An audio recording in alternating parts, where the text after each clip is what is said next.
నమస్తే అన్న అందరికీ నమస్కారం. కువైట్ లోని వాతావరణం గురించి కువైట్ వాతావరణ శాఖ కీలక ప్రకటన చేసింది. వివరాల్లోకి వెళితే కువైట్ లో రాత్రిపూట చలి వాతావరణం కొనసాగుతూ ఉంది. పగటి పూట మధ్యస్థంగా ఉంటుంది. పవిత్ర రంజాన్ మాసం మొదటి వారంలో ఆకాశం మేఘావృతమై ఉంటుందని చెప్పేసి అక్కడక్కడ వర్షాలు కురిసే అవకాశం ఉంది.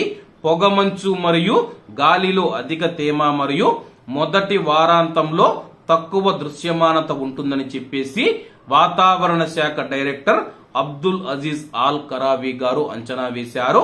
మంగళవారం నుంచి కువైట్ లో ఆకాశంలో మేఘాలు మేఘావృతమై ఉంటాయని చెప్పేసి మంగళవారం మధ్యాహ్నం నుంచి గురువారం వరకు కువైట్ లో వర్షం పడే అవకాశం ఉందని చెప్పేసి ఆల్ కరావీ గారు పేర్కొన్నారు. బుధవారం మరియు గురువారం కొన్ని ప్రాంతాలలో ఉరుములు మరియు మెరుపులతో కూడిన వర్షాలు కురుస్తాయని చెప్పేసి వాతావరణ శాఖ తెలిపింది.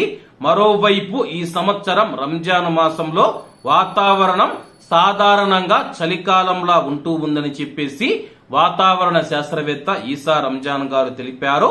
రంజాన్ లో రాత్రిపూట చల్లగా ఉంటుందని చెప్పేసి పగటి పూట మధ్యస్థంగా ఉంటుందని చెప్పి ఆయన కూడా వెల్లడించారు. ముఖ్యంగా మనం చూసుకుంటే రేపు మంగళవారం మధ్యాహ్నం నుంచి గురువారం వరకు కువైట్ లో వర్షాలు పడతాయని చెప్పేసి ముఖ్యంగా బుధవారం గురువారంలో మనం చూసుకుంటే ఉరుములు మరియు మెరుపులతో కూడిన వర్షాలు పడతాయని చెప్పేసి వాతావరణ శాస్త్రవేత్తలు మరియు వాతావరణ శాఖ అంచనా వేస్తూ ఉంది. మరి మంగళవారం మధ్యాహ్నం నుంచి కువైట్ లోని వివిధ ప్రాంతాలలో తేలికపాటి వర్షాలు కురుస్తాయి.